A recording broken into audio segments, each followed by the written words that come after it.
You may just think this lady's crazy. I love Clytemnestra.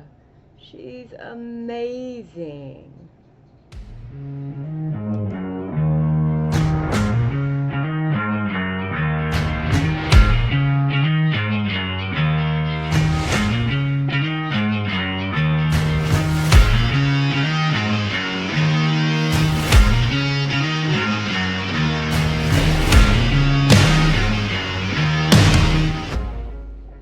So one of the best playwrights ever was Aeschylus, and he wrote during the classical age of Greece, like the 400s BC.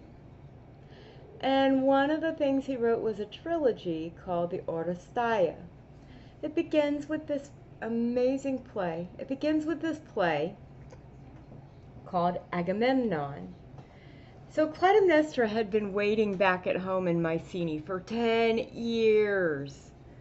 10 years is a long time to be angry at someone and just sitting around plotting her husband's death. If, of course, he ever came back from this war. Remember, in order to go fight at Troy with his brother, he had to sacrifice his daughter to Artemis because this guy had a habit of making women mad. And Clytemnestra is at home. She's been ruling the roost.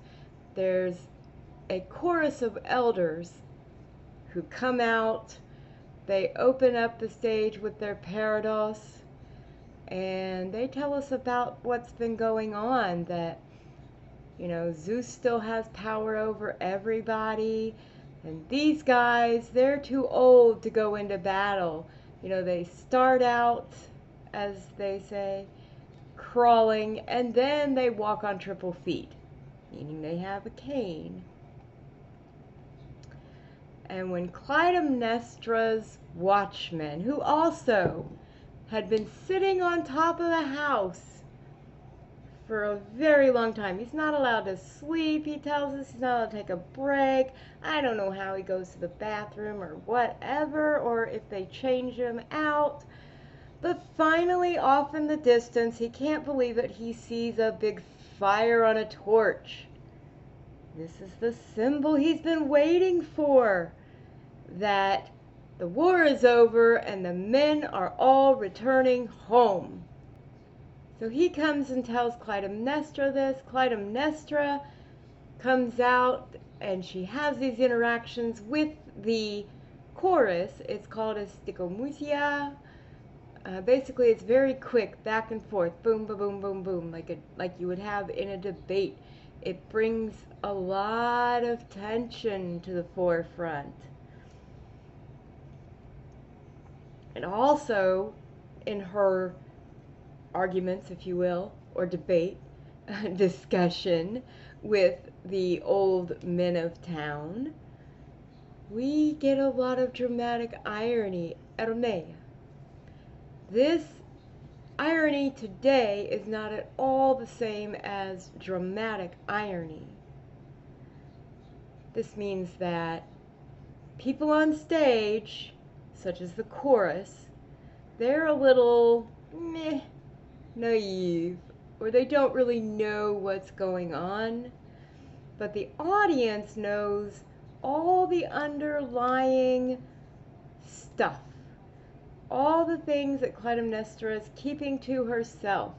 She makes these little passive-aggressive statements that mean something to her and to the audience, but means something completely different to the old men. For example, when she tells them that, hey, the king is coming home, we shall have a great sacrifice. And she sets up these sacrifices around the city. So the old men are thinking, okay, we're talking about these just religious sacrifices and rituals. She and the audience know that we're really talking about Agamemnon himself becoming the sacrifice. All right, so I don't want to necessarily keep going through all this play analysis. I will drop these down. I have 3 of these because this play is so packed full of stuff. But here's the thing about Clytemnestra. She's supposed to be the little wifey poo, staying at home, taking care of the house, weaving tapestries.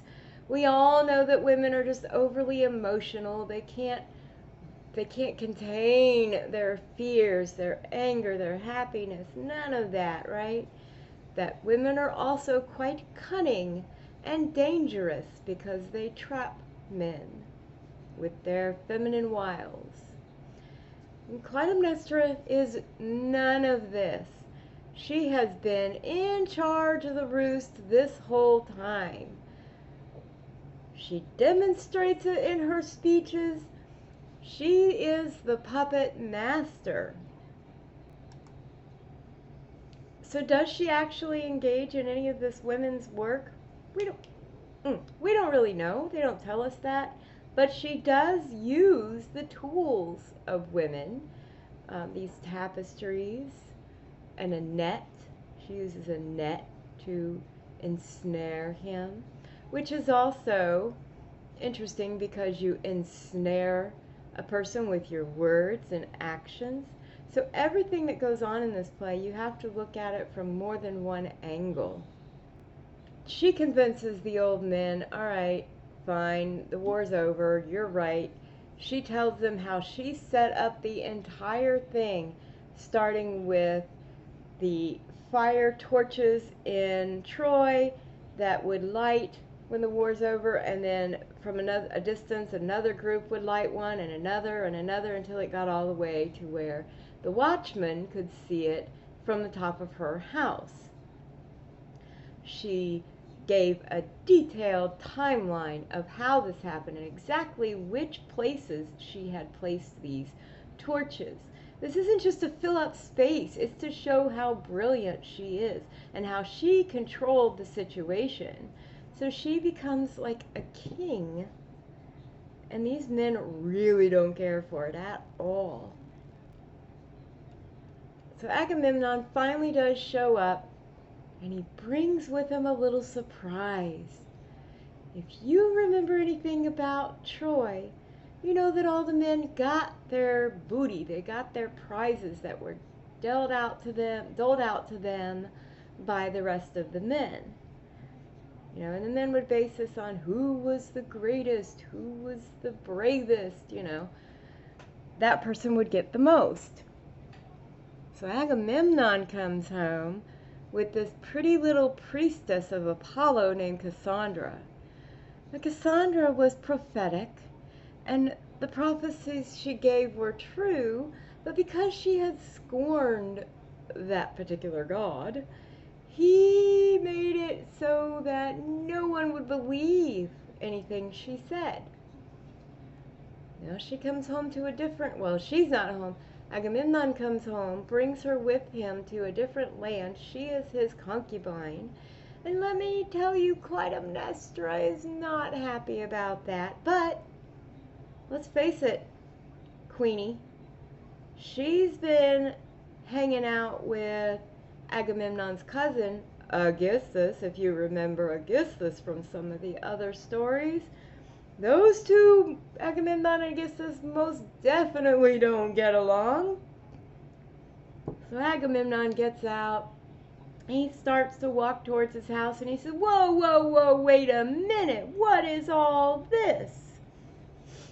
Clytemnestra had rolled out this purple tapestry, a reddish purple, to provide her husband with something lovely to walk home on. But he says, oh, no, no, no. I can't walk upon this. This is something the gods do. If I walk on this purple rug, I put myself in the place of the gods, and they're not going to like that. Clytemnestra convinces him that, oh, wouldn't Priam, the now dead king of Troy, have walked on them? What do you think Priam would have done had he been in your place and he won the war? Surely he would have walked across the carpet with his head held high. And so Agamemnon is convinced to do this. He walks across the carpet, and this carpet has such a bunch of meaning to it. First of all, it's made of this purple, reddish purple dye, which is extremely expensive because it's difficult to get. It's made from these murex fish. It's rare, it's expensive, it's difficult to make. So it symbolizes wealth and royalty. And the sea does as well because it's endless, right? Well, so is the wealth of Agamemnon and Clytemnestra. But these garments, this in particular, this reddish purple, if you will, carpet, is basically, I mean, she could just be mentally rolling him up in it and squeezing him, leading him to the front door of the house. Remember the house of Atreus? So she's done this and gotten him to go inside, and she does have this moment of a prayer to Zeus. Fulfill my prayers. Well, what prayers? You know, she seems very pious and religious and loving to her husband. But let's be honest, she's not praying that, you know, Agamemnon had come home safe or yada yada. She's praying that he comes home so that, or that he had come home so that she could carry out her plan to take him out. And of course the chorus starts to sense something sinister. They start feeling very fearful. They have their hearts are pounding in their chests. Okay, they start to get it a little bit. And Cassandra, of course, being with him. So Cassandra's with him. She's sitting in the carriage, and Clytemnestra does, you know, keeps trying to talk to her. Hey, honey, come on in. You want to come in? Who are you? You know, what's your name? Blah, blah, blah. Cassandra doesn't say a word. And Clytemnestra just says, oh, poor little dear. Maybe she just doesn't know the language. Whatever. I don't have time for this. Bring her on in. Come in if you're coming, honey. Cassandra knows. She feels all the evil in this house.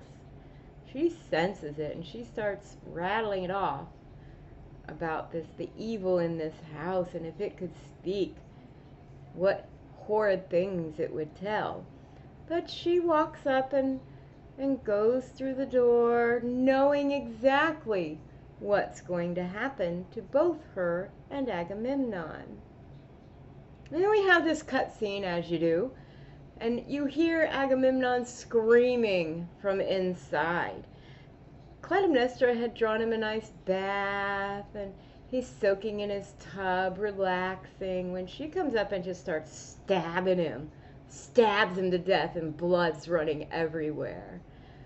And of course, Clytemnestra does take out Cassandra. And as far as Clytemnestra is concerned, all is good. Let's clean up the mess, and I'm in charge. Aegisthus and I are rulers, and that's how it's going to be. And this is what we are left with before going into the next part of this series. The libation bearers comes up, and we'll learn more about Orestes and Electra, the brother and sister left alive, who will end up taking some justice into their own hands. But the chorus has started to figure out how to gather evidence. In this play, you'll find them trying to be a little bit more detailed about things in order to suss out what is needed to prove the truth. And it's not just what people say happened or is happening. It's, oh, how do you know? Can you prove that? And Clytemnestra does confess to the chorus.